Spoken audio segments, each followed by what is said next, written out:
तकरीर पर आप क्या कमेंट करेंगे? निस्बतन मैच्योर तकरीर की एक जगह पे तो अपने नाना की नक्काली करने की कोशिश की, लेकिन वो उन्हें मशवरा दिया गया है, अब नाम लेना मुनासिब नहीं है कि वे चीख के तकरीर न क्या करें, इन्हें नेचुरल वे तकरीर करें। तो इससे पहले भी एक दो तकरीरें उन्होंने ऐसी की हैं, लेकिन वो चूंकि ज़ाहिर इतना नोटिस नहीं लिया गया। तो अब अगर वो कराची वाला वाकया जो है उसका डैमेज ये रिपेयर कर सकते हैं तो लगता है कुछ बात आगे जा सकती है, पीपल्स पार्टी को कोई फायदा पहुंच सकता है। बलदियाती इलेक्शन जीते हैं और कराची में भी दूसरे नंबर पर रहे, यानी the Prince is taking over.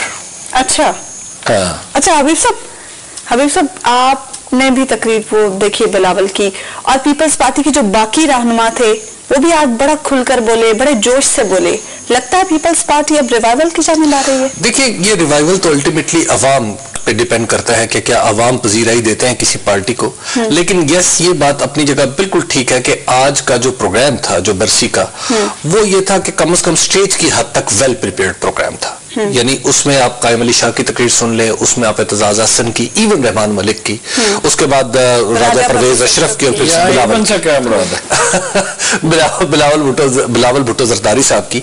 इन तमाम तकरीरों में एक स्ट्रीक है, एक धागा है जो बिल्कुल नजर आ रहा है। वो ये है कि नंबर वन, पीपल्स पार्टी एक एग्रेसिव पोजीशन लेने जा रही है, और वो एग्रेसिव पोजीशन किसके खिलाफ है? वो एग्रेसिव पोजीशन बजाहिर जो बिलावल भुट्टो साहब ने जिस तरह समअप किया है उन तमाम चीजों को, उनकी तकरीर में जो समिंग अप है वो ये है कि ये एक नई पॉलिटिकल पोजीशन है। वो जो 2013 में जरदारी साहब ने कहा था ना कि बात शुरू होगी जी सियासत हम करेंगे 2018 के इलेक्शन में, तो ये 2018 के इलेक्शन के लिए सियासत शुरू हो गई है।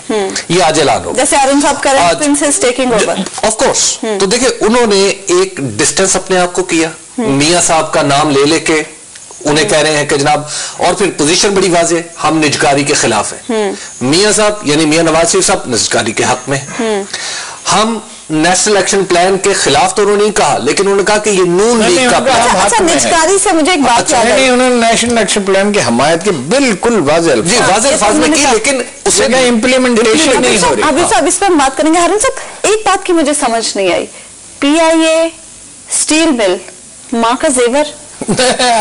वो जिसको अगर नर्म लहजे में कहा जाए तो गैलरी प्ले करना है, और बहुत ही तल्ख सच्चाई ये है कि वोटर हैं उसमें नून लीग के भी और इनके भी। अब वो तो समझते हैं ना जी, ये कारोबार है भाई, दुकान है, ये बेच के दूसरी जगह पे ले लो। अवाम का सरमाया है, हुकूमत उसकी अमानतदार है। यही सरमाया जो 13 रुपए सालाना जा रहे हैं, ये नहीं, ये तो माफी चाहता हूँ, बहुत सख्त लफ्ज है, इतनी बेशर्मी की बात है ये कि कौम का 13 अरब जाता है। अब ये 4-5 हजार मुलाजमतें ज्यादा से ज्यादा 4-5 अरब रुपए से पैदा हो सकती हैं, ज्यादा से ज्यादा मैं कह रहा हूँ। अच्छा अगर प्लान करके प्रोजेक्ट बनाया जाए। देखिए, मोटरवे पे नहीं जॉब्स पैदा होती, मेट्रो पे नहीं होती, रेलवे पे नहीं होती, लेकिन स्मॉल इंडस्ट्री में बहुत जॉब्स पैदा होती हैं। यानी इस तरह प्लान किया जाए कि जॉब्स पैदा हो जाए। इसमें फिक्र ये करनी चाहिए कि PIA के जो मुलाजमीन हैं उनकी मुलाजमतें न जाए, और जो कोई फारग होना चाहे उसको अपॉर्चुनिटी दे, उसको गोल्डन शेक हैंड दिया जाए। फर्ज कीजिए उसे 1 करोड़ रुपए मिलते हैं तो अपना कारोबार कर सकता है, कुछ भी कर सकता है, और उसमें अगर वो बिल्कुल रिटायरमेंट के वर्ज, जब रिटायरमेंट पे 4-6 साल रहते हैं तो अपनी गुजर बसर कर सकता है। इनको प्रॉब्लम क्या है? कोई प्रॉब्लम नहीं, वोटर हैं, गैलरी प्ले करनी है, लोगों को बेवकूफ समझते हैं। वो भाई 13 रुपए सालाना का मतलब ये है, जैसे स्टील मिल में हुआ, स्टील मिल में अब तक 1.5-2 अरब का लॉस हो चुका है, मुझे एग्जैक्ट फिगर तो नहीं पता। और क्या सुप्रीम कोर्ट का फैसला था, इन हेस्ट है निजकारी, तो वो 10-20 अरब रुपए बचा, और कितने उसको मिल जाते हैं? तो फर्ज कीजिए इन हेस्ट थी 10-20 अरब और मिल जाते हैं, 200 अरब गवा दिए। तो ये गैलरी प्ले करना है, इसको एक्सप्लॉयटेशन कहते हैं। ये बड़ी बददियांती की बात है, ये धोखा है। और मुझे लगता है ये एतजाज हसन साहब की इस्तिलाह है। मुझे अफसोस हुआ उनकी तकरीर सुन के, उन्होंने पहले ये कहा, उन्होंने कहा, वैसे ये तो लिखी हुई तकरीर। अच्छा, आपको क्या लगता है बिलावल की तकरीर किसने लिखी? मेरा ख्याल है एतजाज साहब ने, मेरा ख्याल है, गलत हो सकता है। अच्छा, उसमें कुछ इस्तिलाहें उनकी थी, कुछ इनपुट होगी या अगर उनकी लिखी हुई नहीं है। देखिए, स्टील मिल, रेलवे का ऑपरेशन, रेलवे नहीं बेच सकते आप, क्योंकि सिक्योरिटी का मसला है। स्टील मिल, वापदा ऑपरेशन, उसके कंपनियां बनाने का फैसला किया, उसकी निजकारी की जाए। और क्या है जी, ये जितने अदारे हैं ये 1 रुपए में बेचने पड़े ना, 1-1 रुपए में बेचने चाहिए। इसका मतलब ये होगा 400 से 500 अरब रुपए सालाना की बचत। इसका मतलब होगा $5 बिलियन कर्ज नहीं लेना पड़ेगा। तो ये बात तो इन्हें भी मालूम होगी, फिर क्यों मालूम है, बददानत है। इस सियासतदानियों के इकबाल ने किस लिए कहा था कि इब्लीस के फर्जंद है अरबाब सियासत। यानी ये बड़ी बेशर्मी की बात है कि 4-5 अरब का टैक्स कौन देगा? वही पीपल्स पार्टी का वोटर जो वहां बैठा हुआ था, वही नून लीग का वोटर, वही तहरीक इंसाफ का वोटर। इनको तो छोड़ दें, अपोजिशन पार्टियों में किसी में हिम्मत नहीं है, जिन्हें वोट भी नहीं मिल रहे उनमें भी हिम्मत नहीं है। अच्छा हबीब साहब, यानी उनके मफादात का तफस करें ना मुलाजमीन का, मगर इस कीमत पर कि हर मुलाजम पे जितनी तनख्वाह उसको मिलती है उससे दरअसल रियासत का कम से कम 10 गुना पैसा खर्च होता है। अच्छा हबीब साहब, बिलावल ने नेशनल एक्शन प्लान की मुकम्मल और वाज़ेह हिमायत का भी ऐलान किया, लेकिन साथ ही नेशनल एक्शन प्लान को उन्होंने नून लीग एक्शन प्लान भी कह दिया। देखिए, अगर तो मजमूई तौर पर बात की जाए तो यस, बिलावल की ये जो ऑब्जर्वेशन है मुकम्मल तौर पर गलत भी नहीं है, मुकम्मल तौर पर ठीक भी नहीं है। अगर आप इसको सिंध को देखिए, मैं किसी हद तक उनकी इस ऑब्जर्वेशन से इत्तफाक करता हूं। उसकी वजह वो वाकयात हैं जो सिंध में रूनुमा हो रहे हैं। आप देखिए कि जब सिंध में एक बड़ी पॉलिटिकल पार्टी जो वहां पर हुकूमत में है, अगर उसकी ऑब्जर्वेशन है तो इसका मतलब ये है कि उन ऑब्जर्वेशंस को we have to listen to it. यानी आपको लगता है कि national action plan political victimization है, जैसे कि बिलावल ने देखिए, मुझे लगता है कि नेशनल एक्शन प्लान की वजह से या उसके तहत जो कार्रवाइयां की गई हैं सिंध के अंदर, उसमें कुछ पॉलिटिकल विक्टिमाइजेशन का तासुर है। जब पॉलिटिकल मिसाल के तौर पे नेशनल एक्शन प्लान जब बना तो ऐसी प्रेस रिलीजें जारी की गई जिसमें के शुरू में लिखा गया कि फला जमात से ताल्लुक रखने वाले टारगेट किलर को गिरफ्तार किया। इशारा गालिबन रेंजर्स की प्रेस। देखिए, अब वो सारे वाकयात सबके सामने हैं। उसके बाद उसूल क्या है? देखिए, उसके बाद में जाना है, उसूल क्या? उसूल सीधी सीधा से जब कानून नाफिज करने वाले ताकतवरों को गिरफ्तार करना, ताकतवरों को सजा दी जाए तो माशरे बचते हैं, कमजोरों को सजा देकर नहीं बचते। मतलब मुजरम का ताल्लुक टारगेट किलर का एमकेएम से है या पीपल्स पार्टी से है या किसी से भी है, तो क्यों मतलब ये उसको पनाह दी हुई है, मुल्क को बर्बाद कर रहे हैं, बाद जो ग्रोह राह से तावन कर रहे हैं।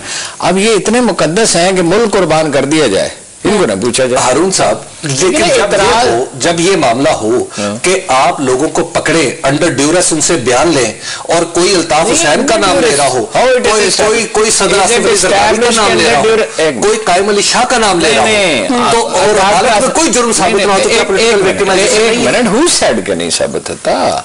आप उनके मौकफ को तो 100% कबूल कर रहे हैं, अंडर ड्यूरेस, अंडर प्रेशर। क्या सर उसको ये वाक्या वो नहीं बता सकते, स्पेसिफाई करना होता है, सब्सटेंशिएट करना होता है। एक थप्पड़ उसको मारा गया है, किसको? कैन यू से यकीन के साथ कि डॉक्टर आसिम को एक थप्पड़ भी मारा गया हो? यकीन के साथ कह सकते हैं? एक 60 साल के आदमी को गिरफ्तार करके क्या कसर है? क्या किया जाए? भी पूरी कर ले। क्या किया जाए? नहीं, अब ये कसर है कि थप्पड़ पूरी कर। 452 अरब रुपए के इस्तेमाल में बेकायदगी है, इस्तेमाल में बेकायदगी, उसमें करप्शन 10 अरब की होगी, 20 अरब की होगी। अब क्या किया जाए? उनसे कहे जनाब वाला मेहरबानी फरमाएं, इतराफ जुर्म कर लें, जनाब आपकी बड़ी नवाजी। तफ्तीश तो ऐसी ही होती है, इतना सादा। देखिए, पश्तो का एक ज़रबुल मिसल है कि जंग में गुड़ नहीं बांटा जाता। कराची बर्बाद हो रहा है। मुझे एक बताइए, रेंजर्स का ऑपरेशन कामयाब रहा है, अगवा बराए तावान, भत्ताखोरी वगैरह वगैरह, मनशियात की स्मगलिंग, असले की स्मगलिंग, उसमें कमी आई है, काफी बहुत ज्यादा कमी आई है। बिल्कुल आई है, बिल्कुल आई है। अब आप ये कह सकते हैं कि बाज़ जगह पे एहतियाती हुई है, तो कि नमाज की सफे बांधी जा रही है कि बेहतियाती ना हो। जंग में कुछ बेहतियाती तो होती है ना, नहीं होनी चाहिए। नहीं, बेहतियाती कुछ जगह किसी अलिफ बे जीम टॉम डिक एंड हैरी के साथ तो हुई नहीं। वो बेज़ाब्तगी अगर होती है तो या तो वो आसिफ अली जरदारी के साथ होती है, या वो अल्ताफ के साथ होगी ना, या वो मुजरिम कौन है पकड़ा जाता है, या का नाम आता है, या कायम अली शाह का नाम आता है। अरे भाई अल्लाह से डरना, बेज़ाब्ता मुजरिम कौन है? तो हुई नहीं रही आम आदमी मुल्क का कसूरवार आपने किया। क्या कोई पॉलिटिकल डिजाइन के साथ ये कर रहा है? आप will you kindly allow me? जी जी प्लीज। ये उस्मा ने की है करप्शन सारी कराची में, वापडा में, स्टील मिल में, और मनशियात की स्मगलिंग आपने की है, मैंने की है। ये ये कैमरामैन ने किया, किसने किया ये सारी करप्शन? ये जरदारी साहब ने किया, अल्ताफ हुसैन ने किया है, और डॉक्टर आसिम ने की है, और उजार बलोच के जरिए कत्ल कराया गया शर्जील ने की है ना। शर्जील के पास पैसे किधर से आए हैं? कहां से जायदाद उसी इसमें अजराहे मोहब्बत फिर मौला बख्श चांडियों का नाम भी डाल लेते हैं। मौला बख्श चांडियों का नाम कोई नहीं लेता। रखेंगे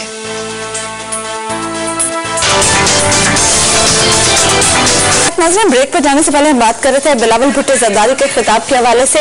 हबीब साहब, हम बात कर रहे थे बिलावल भुट्टो जरदारी के खिताब के हवाले से, और आप ये कह रहे थे कि उनकी जानिब से जो तनकीद की गई है उसमें आप बहुत से पहलुओं से इत्तफाक करते हैं। देखिए, सिंध की हद तक, यस मैं अर्ज कर रहा था कि सिंध की हद तक जो नेशनल एक्शन प्लान पर जिस अंदाज से जो अमल दरामद हुआ है, उसमें मिसाल के तौर पे सिंध में जब ये नेशनल एक्शन प्लान नहीं बल्कि सिंध ऑपरेशन जब प्लान किया गया था, उस वक्त 2 कमेटियां बननी थी, एक सूबाई सतह की, एक शहर की सतह की। कहां गई? और वो रो रो के बनवाई गई कमेटियां, उसमें एमकेएम को इस्तीफे देने पड़े। जब आखिरकार कमेटियां बन गई तो अब तक मेरी मालूमात के मुताबिक उस कमेटी का एक इजलास भी नहीं हुआ, उसके अंदर ना किसी की बात सुनी गई, ना कमेटी वालों ने सुनी, ना कमेटी के अंदर कोई गया। को जाहिर है जब बनेगी तो कोई जाएगा। अच्छा। तो देखिए, ये जो पॉलिटिकल विक्टिमाइजेशन का एलिमेंट नजर आ रहा है, और एक पॉलिटिकल पार्टी डेफिनेटली इस पॉइंट को हाईलाइट करेगी, और मेरा ख्याल है कि उन्होंने बड़ा राइट टाइम इस्तेमाल किया है। एक तो यह कि 2.5 साल हुकूमत की मुद्दत को पूरे हो चुके हैं, और फिर लुक एट चौधरी निसार साहब, व्हाट डिड ही से? उन्होंने क्या कहा?